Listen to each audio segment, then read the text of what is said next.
warahmatullahi wabarakatuh. Anak-anak, hari ini kita akan belajar pada bab 1 tentang interaksi antar negara Asia dan negara lainnya. Dengan tujuan pembelajaran kita hari ini yaitu menunjukkan letak benua Asia dengan benua lainnya.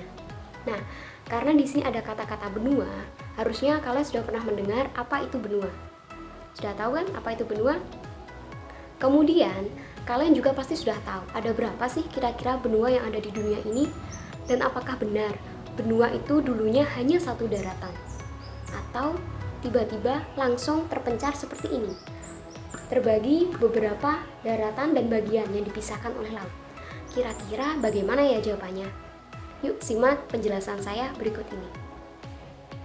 Pada referensi lain juga dijelaskan bahwasanya benua adalah daratan yang luas yang berada di permukaan bumi. Hanya cukup itu.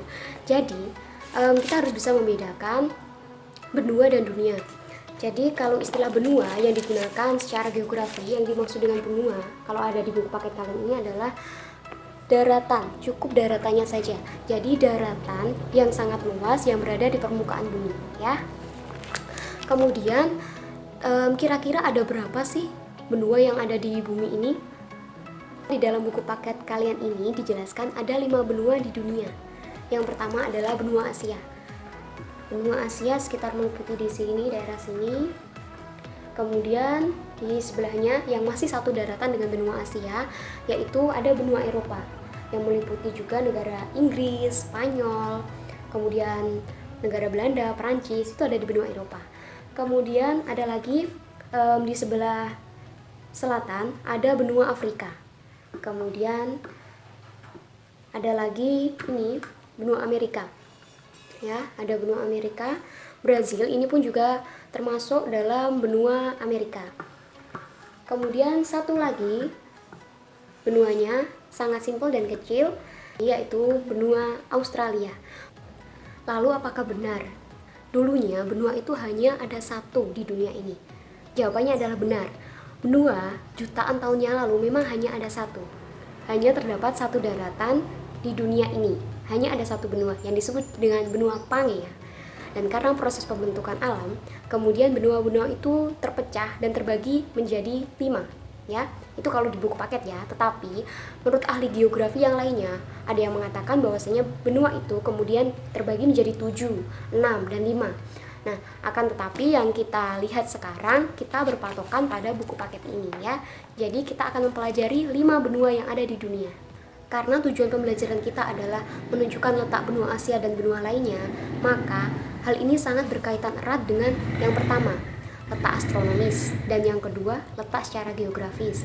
Nah, dalam letak astronomis itu juga ada yang namanya garis lintang, garis bujur, kemudian lintang dibagi 2 lagi, lintang selatan, lintang utara, kemudian bujur juga dibagi menjadi 2, bujur timur dan bujur barat. Kemudian apa sih fungsi-fungsi atau manfaat adanya garis lintang dan garis bujur itu? Nah, bisa kita simak penjelasan saya berikut ini. Garis lintang adalah garis khayal yang mengelilingi bumi dari barat sampai ke timur. Coba perhatikan arah panah pada video tersebut. Arah panah tersebut menunjukkan disebut sebagai garis lintang karena garis tersebut melintang dan posisi garis lintang pada bidang datar adalah horizontal. Sedangkan garis bujur adalah garis khayal yang menghubungkan antara kutub utara dan kutub selatan. Pada bidang datar, posisi garis bujur adalah vertikal. Sebagai informasi tambahan, garis khayal adalah garis yang memang diciptakan manusia. Garis ini tidak bersifat nyata. Jadi, garis khayal memang sengaja diciptakan manusia untuk memudahkan manusia menentukan suatu lokasi di bumi ini. Kata lain dari garis lintang dan garis bujur adalah garis koordinat. Fungsi garis lintang. Perhatikan gambar berikut ini. Gambar tersebut merupakan ilustrasi pembagian zona iklim di bumi. Jadi, fungsi garis lintang adalah sebagai acuan untuk menentukan perbedaan zona iklim di bumi. Fungsi garis bujur. Perhatikan gambar berikut ini. Gambar tersebut merupakan ilustrasi pembagian zona waktu di bumi. Jadi, fungsi garis bujur adalah sebagai dasar penentuan pembagian waktu di bumi. Yuk kita buka atlas atau peta milik kita, kemudian kita akan belajar menunjukkan letak astronomis pada peta. Silakan coba buka atlas milik kalian. Kali ini kita akan belajar menunjukkan letak astronomis pada benua Australia. Mari kita buka peta benua Australia. Letak astronomis benua Australia adalah 113 derajat bujur timur sampai 155 derajat bujur timur dan 10 derajat lintang selatan hingga 43 derajat lintang selatan. Setelah kalian membuka peta benua Australia, kali ini kita akan belajar menunjukkan letak benua Australia secara astronomis pada peta. Masih ingat bukan? Di mana letak garis bujur dan di mana letak garis lintang. Garis lintang adalah garis yang melintang seperti ini di sini. Kemudian sedangkan garis bujur di dalam bidang datar selalu digambarkan secara vertikal. Nah, yang ditunjukkan seperti ini. Ini adalah garis bujur. Garis bujur membentang dari kutub utara ke kutub selatan. Sedangkan letak astronomis benua Australia adalah 113 derajat bujur timur. Artinya, kita cari daerah paling barat dari benua Australia ini. Kita lihat daerah mana yang paling barat. Ditunjukkan dengan kira-kira di sini ini ya. Ini. Baik, kita lihat. Pada peta benua Australia, daerah terluar ditunjukkan pada Teluk Shark. Kita tandai, kemudian kita tarik ke bawah. Kira-kira, kita cukup mengira-ngira saja, kira-kira daerah pada titik ini menunjukkan berapa derajat. Apakah benar? Kira-kira menunjukkan 113 derajat bujur timur. Nah, kita lihat, ini adalah 110 derajat bujur timur. Ini 120 derajat bujur timur. Jadi jarak pada garis ini, satu kotak ini adalah 10 derajat.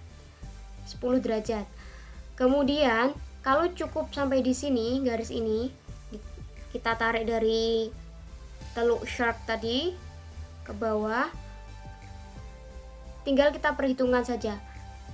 Kita perkirakan saja jarak dari 110 derajat ini sampai ke sini kira-kira adalah 3 derajat. Sehingga betul letak astronomis benua Australia di sini adalah 113 derajat. Kemudian kita lihat daerah yang paling timur dari benua Australia, kira-kira ada di sini.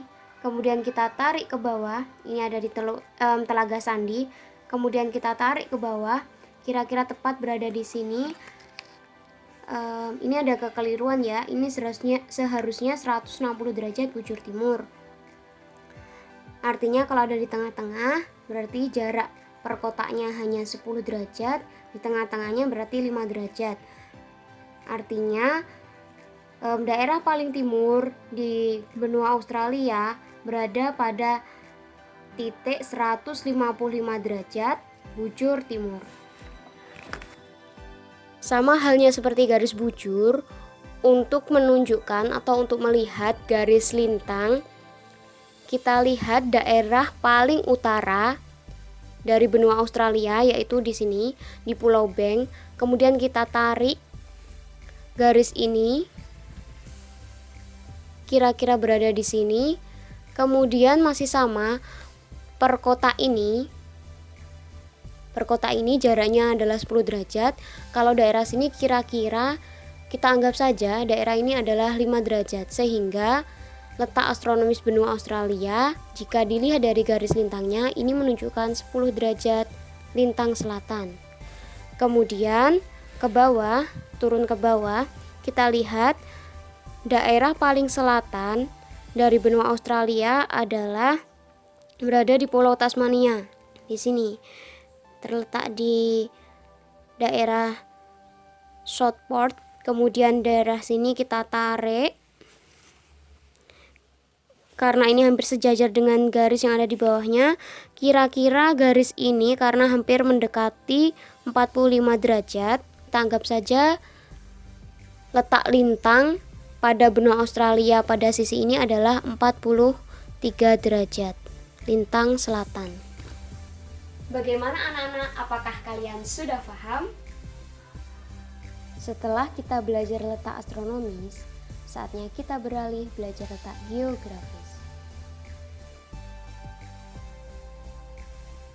Letak geografis adalah letak suatu daerah dilihat dari kenyataannya di bumi, atau posisi suatu daerah dibandingkan dengan posisi daerah lain.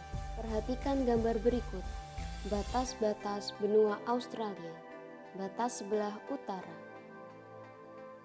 ditunjukkan dengan Laut Arafuru, kemudian Laut Timur. Batas sebelah timur adalah Samudra Pasifik dan Laut Tasmania. Batas sebelah selatan adalah Samudra Hindia dan batas sebelah barat adalah Samudra Hindia. Itu tadi adalah penjelasan saya tentang letak astronomis dan letak geografis dari benua Australia. Bagaimana anak-anak? Apakah kalian sudah paham? Terima kasih atas perhatiannya. Sekian dari saya. Assalamualaikum warahmatullahi wabarakatuh.